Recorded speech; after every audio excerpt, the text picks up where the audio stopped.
नामर्द बहुत बड़े हैं हमारे लीडर्स में, नामर्द बहुत बड़े हैं हमारे लीडर्स में।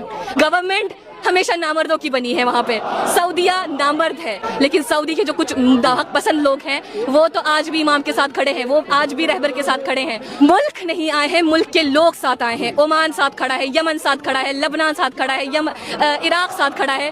और अगर आप देखेंगे सोशल मीडिया पे, there are Hindus who are talking about the Iran, there are Muslims who are talking about the Iran, there are atheist who are talking about Iran. तो ये मजहब से तो जुड़ा नहीं है, और वो लगता है कि मुल्क सामने नहीं आए तो मुल्क कभी किसी का साथ नहीं दिए हैं। मैं पहली बार यही कहूँगी कि बहुत ही डरपोक थे वो लोग जिनको लगता है कि रहबर को शहीद करने के बाद वो हमें तोड़ देंगे, वो हमें वो कर देंगे। रहबर की खुद की ख्वाहिश थी।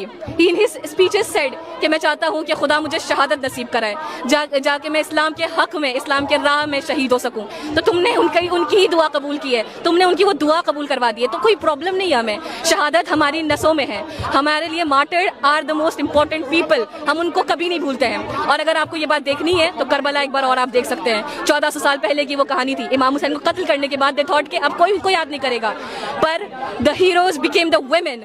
आज वही औरतें यहाँ खड़ी हैं, और यही औरतें आपको चुनौती देती हैं कि अगर आप चाहते हो कि रहबर और हमारे उलमाओं को आप शहीद करके हमें कमज़ोर कर सकते हो तो हयात दिला दे। हम वो हैं जो नस्लों को जन्म देती है, और अब हर नस्ल बोलेगा लब्बैक खामेनी। तो यहाँ पर जो प्रदर्शन हो रहा है, इसको लेके क्या मांग करते हैं?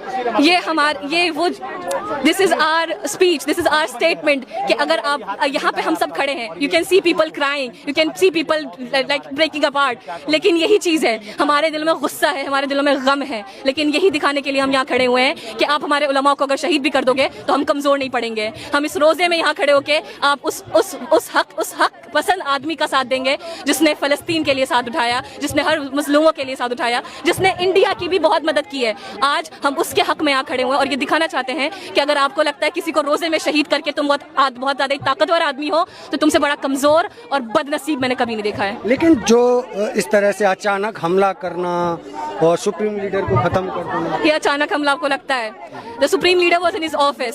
जब उनकी शहादत हुई है तो वो ऑफिस में थे, उनके घर, उनका मस्जिद, उनका सब पूरा एरिया आप प्रेसिडेंट पे हमला करना, ये कहाँ का इंसाफ है? ये कहाँ का आपको लगता है कि लाइक 30 मिसाइल डालने के बाद तकरीबन, दैट्स एलिजेड नंबर्स, आपको लगता है कि 30 मिसाइल सडनली कहीं से गिरा दिए गए हैं? That was planned, pre planned है, प्रॉपर प्री प्लान्ड है।